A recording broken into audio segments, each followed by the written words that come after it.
Selamat datang di channel Pemuja Malam. Jangan lupa like, share, and subscribe ya. Terima kasih.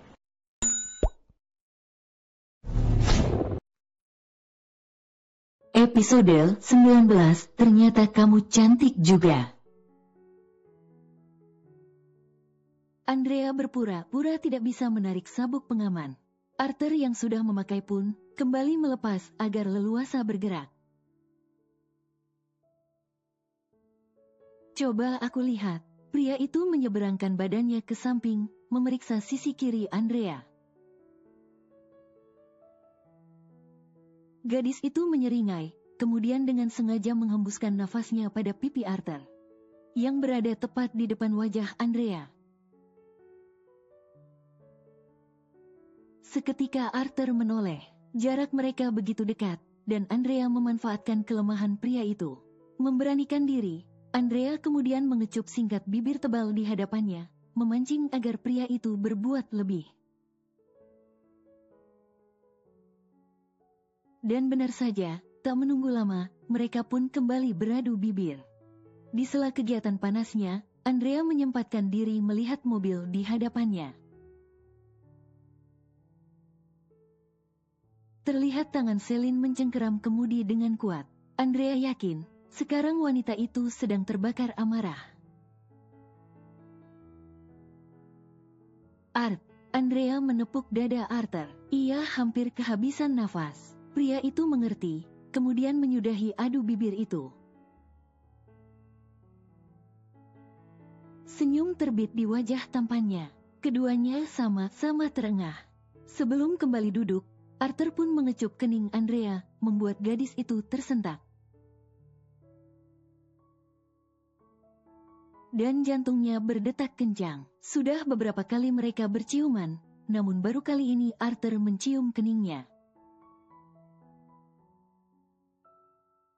Sudah, tanpa Andrea sadari, sabuk pengaman telah membelit tubuhnya.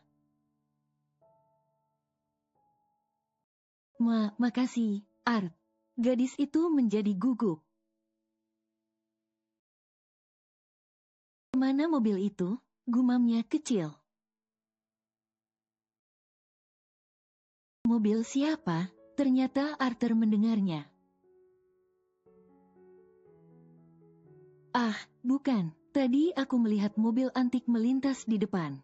Bohong gadis itu. Ia tersenyum penuh kemenangan. Celine pasti tak tahan melihat apa yang terjadi di dalam mobil Arthur. Tom, kamu antar Jenny pulang, ya? Ucap Mama Daisy kepada asisten sang putra yang malam ini ikut makan bersama mereka. Meja makan itu kembali penuh penghuni. Ada Arthur, Andrea, Mama Daisy, Jenny dan juga Thomas. Ucapan Mama Daisy membuat Thomas tersedak. Andrea yang duduk di samping sang kakak, dengan cepat menuang air ke dalam gelas, kemudian memberikan pada pria itu. Pelan-pelan, Kak. Tan, aku bisa naik taksi. Ucap Jenny kemudian. Tidak, ini sudah malam. Tidak baik anak gadis pulang sendiri. Tukas Mama Daisy. Biar aku saja yang mengantar Jenny, Ma. Ucap Arthur kemudian. Tidak, Mama perlu bicara 6 mata denganmu dan Rhea. Pernikahan kalian tinggal 1 pekan lagi. Tidak ada kata bersantai. Telunjuk Mama Daisy menari di udara. Thomas menghela nafas pelan. Baik Nyonya, aku akan mengantar Nona Jenny pulang. Dan disinilah sekarang Thomas dan Jenny berada, di dalam mobil, perjalanan menuju rumah orang tua Jenny. Hening melingkupi suasana dalam mobil mewah itu. Tak satu pun dari mereka yang berbicara. Hanya terdengar helaan nafas dari keduanya. Terima kasih sudah mau mengantarku, Tom. Maaf aku merepotkanmu. Kamu dengar sendiri kan? Aku sudah menolak, tetapi tante bersikeras. Jenny bersuara memecah keheningan. Entah kenapa, ia merasa jika pria di sampingnya dalam keadaan terpaksa. Thomas membuang nafas kasar. Tidak perlu sungkan, sudah menjadi tugasku, Nona. Jenny memberanikan diri menatap pria di sampingnya itu. Tom, apa kita tidak bisa berteman lagi seperti dulu? Maksudku, apa kamu tidak bisa bersikap biasa saja padaku? Jangan kaku, aku minta maaf jika membuatmu tidak nyaman. Nona, aku sudah bersikap biasa saja. Aku harus bagaimana lagi? Jenny menghela nafas pelan. Ia kembali duduk menghadap ke depan, bahkan memutar kepala ke samping kiri. Bukan seperti ini maksud Jenny. Menurut gadis itu, Thomas terlalu kaku. Apalagi, semenjak ia pernah mengatakan rasa suka dan ketertarikan pada pria itu. Sikapnya semakin dingin dan menjauh dari Jenny. Gadis itu merindukan Thomas yang dulu ia kenal, penuh perhatian dan kasih sayang padanya. Jenny dan Thomas merupakan teman satu angkatan semasa kuliah. Mereka berteman karena Thomas yang tinggal di belakang rumah keluarga Dinata. Namun, sikap pria itu berubah saat Jenny memiliki kekasih. Ia kehilangan perhatian Thomas. Pria itu berubah kaku dan dingin. Hari yang dinantikan pun tiba. Andrea sudah mengambil cuti dari kemarin hingga besok. Gadis itu beralasan ada saudaranya yang menikah, sehingga mengharuskan ia untuk pulang kampung. Tidak ada yang curiga padanya, bahkan Sandra sekalipun. Gadis itu justru meminta oleh-oleh keripik buah, yang menjadi ciri khas kampung halaman Andrea. Sejak pagi, keriuhan telah terjadi di rumah keluarga Dinata. Halaman belakang rumah yang begitu luas, telah disulap menjadi tempat acara pernikahan yang sangat cantik. Berhiaskan bunga mawar putih dan merah muda. Calon pengantin wanita sedang sibuk berhias dengan ditemani oleh Jenny. Sementara, Arthur masih berada di hotel. Pria itu diminta mengasingkan diri oleh sang mama. Arthur sempat menolak, namun Mama Daisy tak kehabisan akal jika sang putra tak mau. Maka wanita itu meminta Andrea yang pindah ke hotel. Dengan terpaksa Arthur menurut. Lagi pula, hanya sehari, setelah itu ia akan bisa bersama Andrea dengan leluasa. Apa kamu gugup? Tanya Jenny yang juga sedang dirias. Ia juga ingin terlihat cantik di hari istimewa sang sepupu. Siapa tahu, dengan begitu Thomas bisa kembali memperhatikan dia. Kepala Andrea menggeleng, membuat Jenny dan para perias pengantin menganga saling beradu tatap. Baru kali ini mereka mendengar pengantin wanita tidak gugup. Kamu tidak gugup?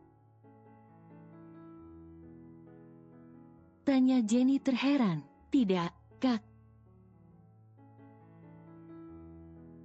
Gadis itu tidak merasakan gugup. Mungkin karena menikah tanpa cinta, jadi karena itu ia bersikap biasa saja. Pikirnya. Astaga, Jenny menghela nafas pelan. Ia sendiri saja saat ini sedang gugup. Justru pengantin wanitanya biasa saja. Hampir 2 jam berhias, pengantin wanita pun telah siap. Mama Daisy datang untuk melihat calon menantunya. Cantik sekali menantu Mama.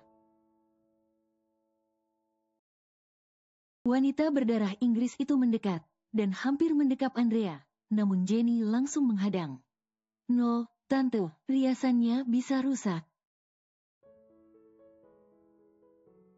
Astaga, Mama sangat bersemangat sayang. Mama Daisy memperhatikan penampilan Andrea yang gaun pengantinnya telah ia rubah. di bagian dada hingga lengan, ditambahkan kain til, agar menutup bagian atas tubuh gadis itu. Ternyata, kamu lebih cantik menggunakan gaun model begini. Tahu begitu, dari awal Mama buatkan yang seperti ini. Kan Mama bisa merancang yang lebih sempurna.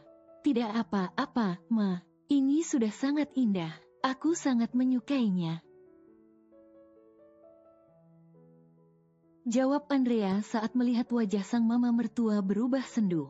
Tante benar, cantik itu tak selalu harus terbuka. Tertutup pun, jika aura kita memang cantik, pasti akan terpancar juga. Jenny ikut memberi pendapat. Ketukan terdengar dari pintu. Bibi Rosie datang mengabarkan jika Arthur dan para tamu undangan telah siap. Mama Daisy pun menuntun Andrea keluar dari dalam kamar. Kamu cantik sekali, Nak. Ucap Bibi Rosie. Rasa haru seketika menyelimuti hati wanita paruh baya itu. Tak pernah ia bayangkan, Andrea menikah tanpa dihadiri kedua orang tuanya. Lihatlah, putri kalian begitu cantik. Semoga Tuhan selalu memberikan kebahagiaan untuknya. Kamu sudah siap, Nak? Paman Dorman berdiri di depan pintu kamar, mengulurkan tangan kepada sang keponakan. Pria berusia 60 tahunan itu akan menjadi ayah pengganti untuk Andrea.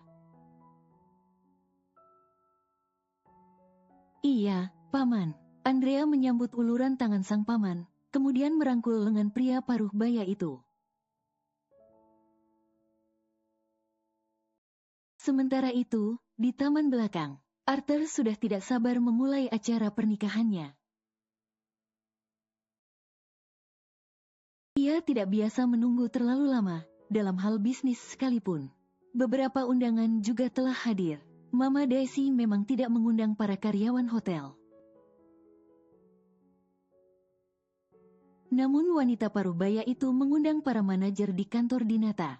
Nampak Donna, sekretaris Arthur juga hadir di sana. Apa masih lama? Tanya Arthur kepada Thomas yang berdiri menemaninya, di tempat mengucapkan janji suci. Thomas melirik arloji yang melingkar di pergelangan tangan. Aku rasa mereka segera tiba. Apa mereka datang dari planet Mars? Tanya Arthur tidak sabaran. Pria itu terlihat 2 kali lebih tampan dari biasanya. Thomas mencibik. Apa kamu begitu tidak sabar menjadi adik iparku? Mata Arthur membulat sempurna. Cara Thomas bicara seolah melupakan jika dirinya adalah asisten Arthur. Hari ini, lupakan statusku sebagai asistenmu. Ingat, aku ini calon kakak iparmu. Arthur pun mendengus kesal. Ingin sekali ia yang pergi menjemput calon istrinya, supaya acara bisa cepat dimulai. Saat kesabaran Arthur semakin menipis, dari pintu belakang rumah keluarga Dinata, muncullah iringan pengantin wanita.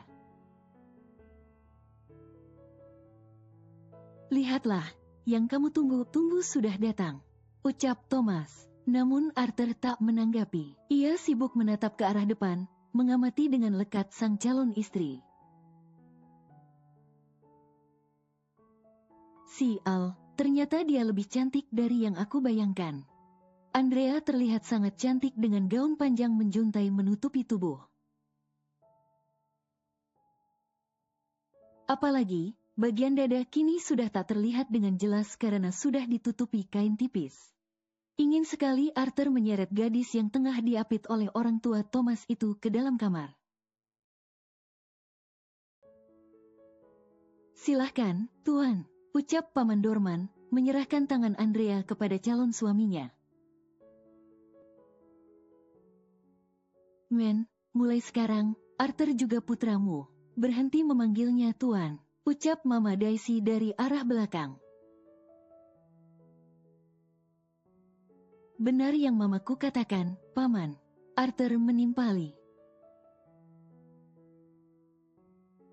Ah, baiklah, nak Arthur. Aku serahkan putriku kepadamu. Tolong jaga, sayangi, dan cintai dia seperti kamu menyayangi ibumu.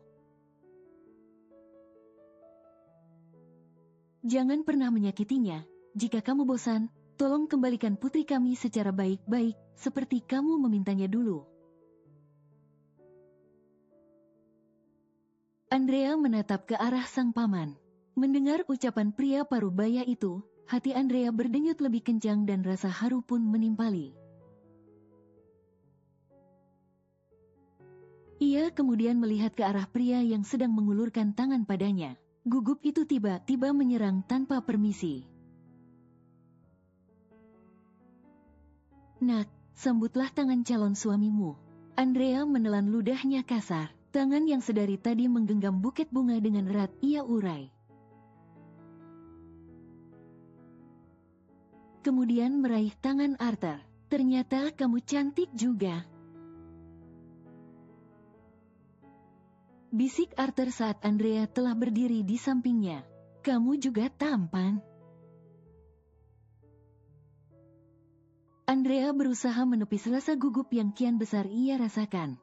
Aku akan memberikanmu hadiah nanti, atas pujian yang kamu ucapkan. Balas Arthur kemudian. Acara pun dimulai. Kedua calon pengantin pun saling bergantian mengucap janji suci pernikahan.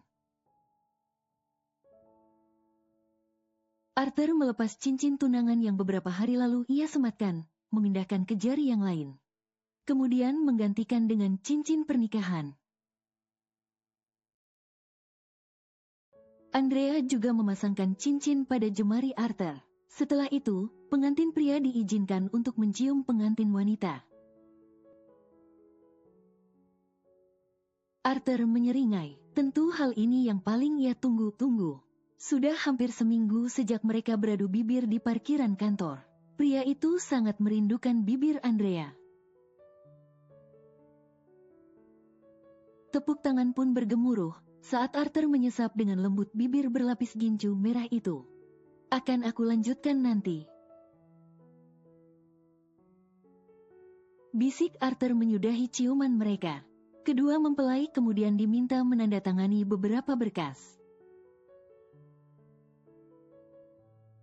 Dan, mereka pun kini telah resmi menjadi pasangan suami istri. Tepuk tangan kembali terdengar, membuat wajah Andrea memerah. Gadis yang kini resmi menyandang status sebagai Nyonya Arthur Beata Dinata itu pun memalingkan wajahnya. Celine. Andrea menajamkan penglihatannya. Ternyata benar, wanita yang berdiri di ambang pintu belakang rumah Dinata itu adalah Celine. Gadis itu menoleh ke arah sang suami. Nampaknya pria itu tak menyadari kedatangan Celine. Art. Baru akan bertanya, namun pembawa acara meminta kedua pengantin untuk turun, menemui para orang tua mereka. Arthur pun menggandeng mesra sang istri, mengajak gadis itu mendekat ke arah tempat duduk Mama Daisy dan keluarga Andrea. Berbahagialah kalian, ucap Mama Daisy memeluk putra dan menantunya bergantian. Jadilah istri yang penurut pada suami, ucap Bibi Rosi saat Andrea menghampirinya. Gadis itu membalas dengan anggukan kepala. Bibi titip Rea, nak Arthur. Jangan khawatir, putri kalian aman bersamaku. Arthur juga memeluk paman dan Bibi Andrea bergantian. Seorang fotografer datang, mengabadikan kebersamaan mereka.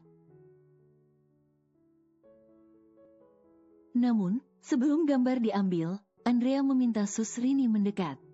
Gadis itu meletakkan buket bunga di atas kursi kemudian mengambil alih Audrey kecil. Arthur merasa haru. Ia hampir saja melupakan bayi mungil itu. Pria itu kemudian berdiri di samping sang istri. Foto keluarga pun diambil. mulai dari dengan anggota keluarga lengkap, kemudian dengan orang tua masing-masing. Tak lupa Arthur mengajak Andrea berfoto bertiga dengan Audrey. Setelah itu, Arthur meminta Susrini membawa kembali Audrey ke dalam kamar. Cuaca mulai terik, tak baik membiarkan bayi mungil itu berlama-lama di luar. Aku tahu kalian juga ingin berfoto bersama kami, ucap Arthur kepada sepupu dan juga asistennya. Siapa yang ingin berfoto denganmu? Aku hanya ingin berfoto dengan Rhea, tukas Jenny dengan cepat. Ia kemudian mengapit lengan iparnya itu, meminta fotografer mengambil gambar mereka. Sudahlah, tidak ada yang bisa berbohong di sini. Arthur kemudian menarik pinggang sang istri, mensejajarkan dengan dirinya. Ia juga memaksa Jenny dan Thomas untuk berfoto dengan mereka. Aku lapar. Pria itu mengajak sang istri untuk duduk di salah satu meja. Ia kemudian pergi mengambil makanan.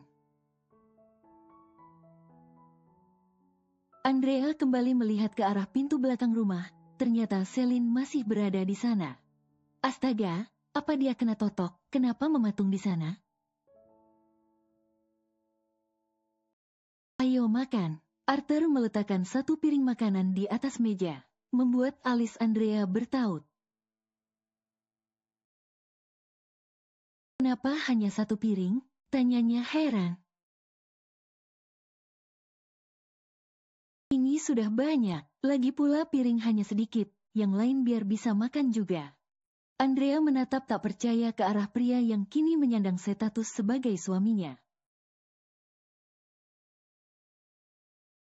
Gadis itu kemudian melirik ke arah meja prasmanan. Piring di tempat itu terlihat masih banyak. Apa susahnya mengatakan jika ingin makan satu berdua biar romantis? Ternyata kamu tidak hanya menyebalkan, tetapi juga gengsian. Satu sendok penuh makanan melayang di udara. Kamu butuh tenaga untuk membatin, ucap Arthur yang membuat Andrea sedikit terbatuk. Celine, lihatlah. Kali ini, Arthur yang memulai duluan, bukan aku. Aku hanya bisa meladeni saja. Andrea menyeringai, kemudian bergantian menyuapi sang suami. Art, apa kamu mengundang Celine? Tanya Andrea saat makanan mereka telah habis. Arthur yang sedang meneguk air, tiba-tiba tersedak. Andrea kemudian memberikan sisa air miliknya pada pria itu. Rhea, bisakah sekali saja kamu tak menggunakan nama orang lain untuk merusak momen kita? Kepala Andrea menggeleng. Lihatlah, ke belakangmu. Arthur memutar kepalanya. Benar saja, Celine berjalan ke arah mereka. Celine. Ya, kamu mengundangnya? Bersambung.